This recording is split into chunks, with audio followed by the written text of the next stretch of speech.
Hey, what's up guys, it's Talon. So today I'm going to be showing you guys how to play Warwick in the jungle. We obviously made a top lane video earlier, but now we want to show you how to play this champion in the jungle as well, because there are some small differences, and obviously, it's a different champion when you play it in a different role. So overall, right now we're playing against some good players. The enemy bot lane, our duo is Sovereign.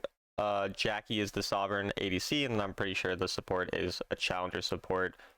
So overall, we definitely have a hard game, but we have a Sovereign ADC on our team. And then I think one of our other teammates is Challenger, but I forget exactly who it was. And so typically, for me on Warwick, it's a very gank-heavy champion. So when I can find gank opportunities, I'm typically going to do that. I'm not going to go for a gank level 2 most of the time, because that is going to just be a bit too aggressive and going to make me go a bit too far behind. But finding ganks, usually after your first clear, or even sometimes skipping a camp or two, on level 3, if you see someone really low, for example this Wukong here, I'm thinking I might want to find a possible gank angle on the Wukong, just because that's kind of what your champion needs to do. You got to be really aggressive early game, really snowball the game early, and go for that. Overall, there are a couple builds that you can go in the jungle as well. I played an AP build a different game. This game I'm going on hit. I typically prefer the on hit build, so I go Trinity usually, Terminus, potentially Wit's End if you need that. If you don't need Wit's End, you can just go for Sterix or Death Dance or some tanky items. But that's just me, because I'm personally, more of a fan of AD builds, generally speaking. So I like that, but you could totally go for the AP build as well, which we showed in our other video. And then here we're going to, again, look for an early dive. Your champion's damage is extremely strong, barely able to flash out as well, get the first blood. And then this is really what you have to do on this champion. Just look for those early ganks, find those early ganks, and really try to snowball. Again, playing a lot more towards your champion identity, kind of as we spoke about in the video yesterday. You're going to see me kind of utilize a similar strategy here, where I'm playing around the fact that I am Warwick to really make games really difficult for the enemy. Sometimes to the point where, it's a bit much and I'm a bit over forcing, but that's kind of the point, is, really playing around that style, because this champion's super good at ganking. Whenever someone gets below 50% HP, you get insane amounts of movement speed. Towards them, you get more attack speed. You're just going to be extremely strong whenever trying to gank someone who's low health. So anytime you have that blood trail active, you can really play largely around that. And now we have Trinity, or not Trinity, we have a Sheen and the Phage component, so that's going to be really good for us. And we also got an attack speed dagger. So I mean, at this point, I'm extremely strong, and if I see an angle to gank someone with my ultimate, I should immediately go for it. And it's really going to allow me to shut someone down who otherwise probably would be a big problem. So we obviously see the Hecarim there, and so we know we could potentially counter gank if anything happens here. So I'm going to activate my W. I'm going to try to see if I can go in. I'm going to go in on that Nami there. She is going to have to flash out now, and we're not really going to get a ton of value from that, but we do get a flash blown, which is still a pretty fine outcome for me overall. My ultimate cooldown is only 46 seconds. I can get a couple of those off in the early game, and then already we try to go onto the Ezreal. We do get a lot of damage onto the Ezreal, make him after third ability out. Luckily, when the Syndra rotates, our brand catches them out as well, so well played by him. And again, because we have the blood trail on multiple people, I'm going to be kind of over forcing here a bit. I'm going to see if the enemy do make any mistakes. Even though I'm lacking my efficiency a bit, I'm kind of trying to just heal off the wave as well. Use my insane sustain to make sure the gank is going to likely work out.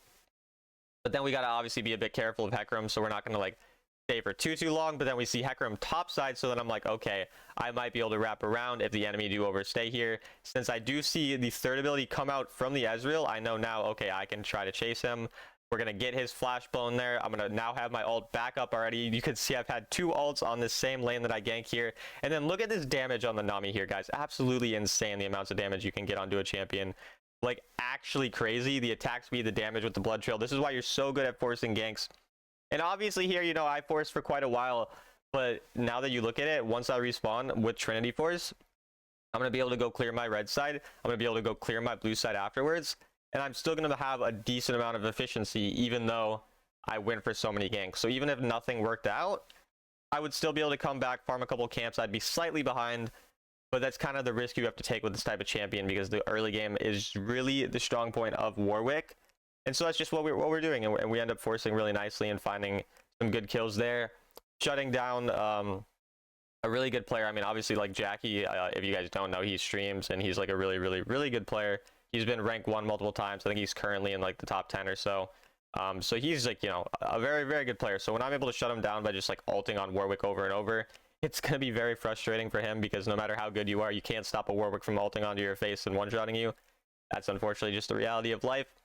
And so now we're going to go try to force onto the Herald. Typically, Herald's going to be better for snowballing games than Dragon, so if you want, you should prefer to go for Herald most of the time, but if you have a really strong bot lane, you might want to play around them instead. I activate my second ability to see if I can find if the enemy jungle's here or anything like that.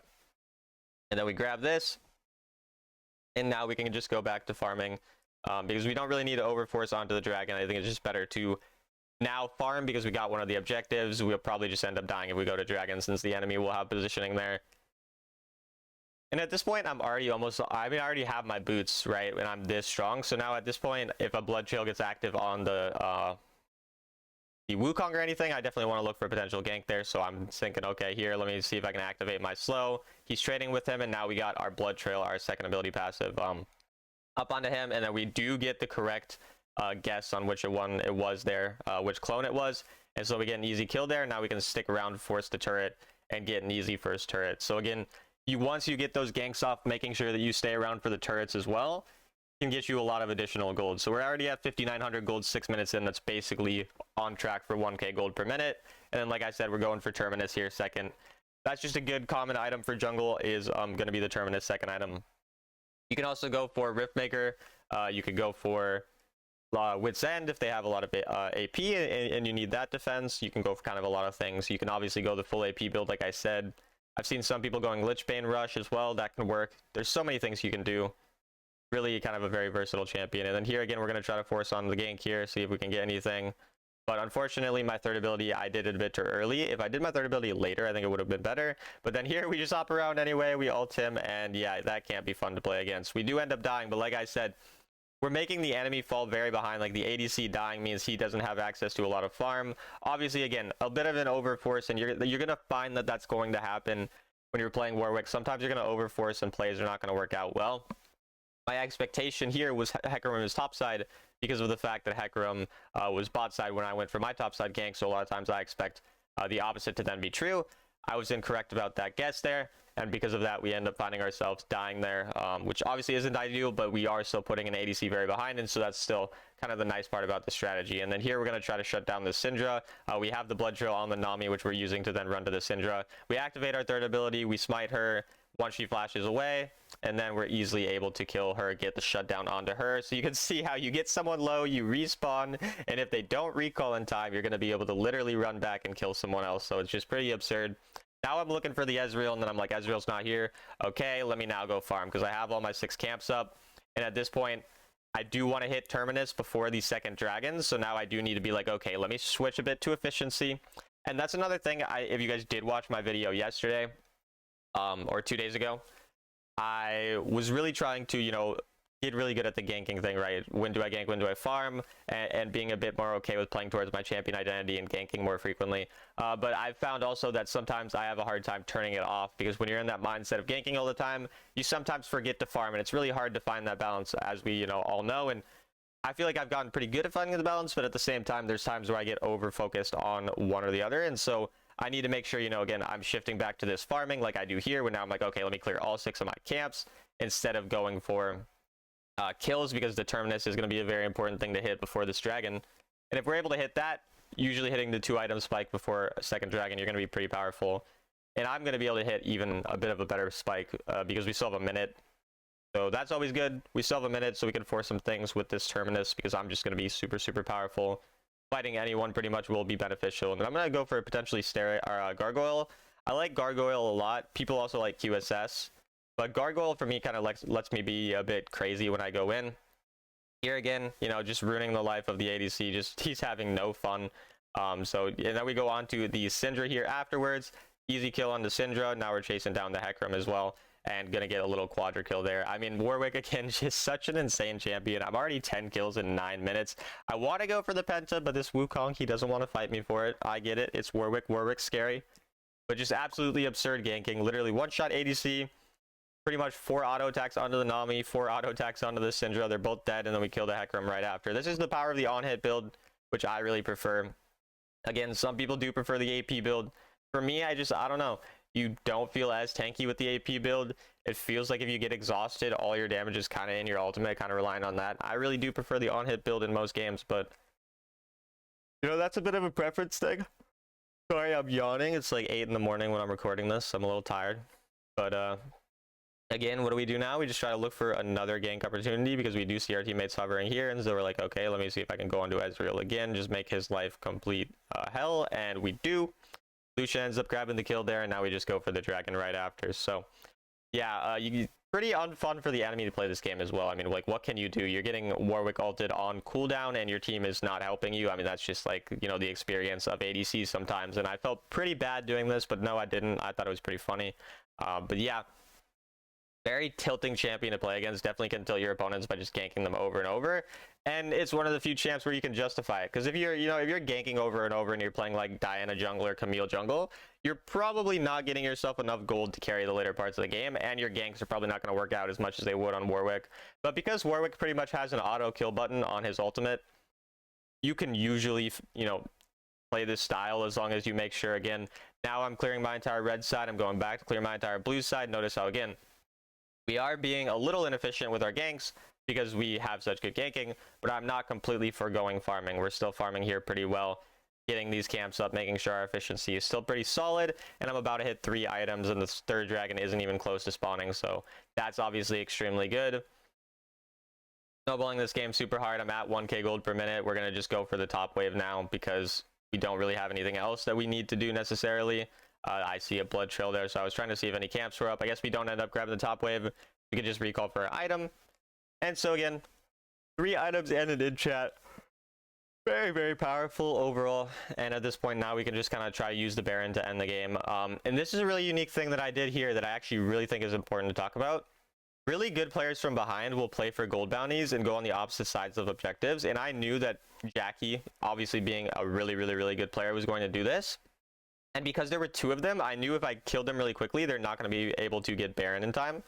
Especially because obviously my teammate ended up killing that Wukong there. And so I decided I would force some kills really quickly onto them here, rather than trying to like stay on the Baron side like normal. And then we're able to catch out Jackie, the Ezreal, right away. And then we can find a flank onto the Nami as well to go kill her potentially. And we do indeed get her really fast because my champion's broken. And then we can force the Baron after killing the Hecarim there. So this is really kind of a unique thing as well, because again, I don't play against good players too often. Even though I am sovereign, oftentimes you'll play against full master lobbies, you know, with like maybe 1 challenger, 1 sovereign on an enemy team. So that's kind of something I've been learning recently, is like when I play against a good player, like I played against a player named Corrupt, and he did a similar thing that Jackie did, and I didn't cover that, and then all of a sudden he got super fed and carried a game that we probably should have won. And so I was kind of like, okay, well, this time when I see that situation happen, I'm going to try to grab a quick kill there, and then I'm going to go right towards the top side and get the Baron afterwards. And that's exactly what we did here. Now you can see I literally have more kills than the entire enemy team combined because my champion is broken, which is why you guys should probably learn to pick up this champion before it gets nerfed, because it is a really good champion. Pretty OP, some free wins you can just grab on this champ. I activated my W a little early so we don't end up going forward or anything. But we mostly just want to hover bot side and take that bot turret. And then I'm like, okay, never mind. Let me one-shot you, Syndra, because my champion one-shots everyone. Very fun champion. So that's always cool. I'm assuming Warwick will get nerfed within a couple weeks, though. I mean, this champion, there's no way it doesn't get nerfed, right? Like, it is way too OP. I do think that it's actually, like, going to be pretty strong still anyway. And then here we're just trying to kind of force the Baron to get as much as we can. But I do think Warwick will still be especially strong in top lane, even if they do nerf him, unless they nerf him, like, crazy.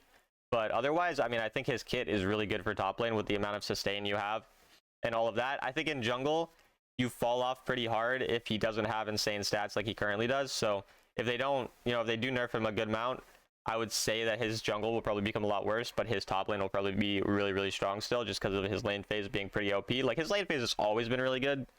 So I feel like he was kind of underrated before in top lane. But yeah, we're just going to kind of snowball here, push all the turrets down, and I believe we do end up ending the game here with the Baron. Again, the most broken champion in the game. I showed you guys how to play him in top lane, so I thought, why not show you how to play him in jungle as well? I hope that this little short game was helpful for you guys really understanding the power of the champion. I know it's a bit of a stomp, but that's kind of how you play Warwick. You got to really try to snowball the games really hard and have these types of stomps occur. So as always, I hope you enjoyed the video. I have memberships on my YouTube channel for $5 a month. You get access to coaching notes, videos early, you get some emotes and some cool things like that. And I also do coaching for $15 an hour. Just DM me on Discord, Talon1169, or through the link in the description to join my Discord server, and I'll see you guys in the next video.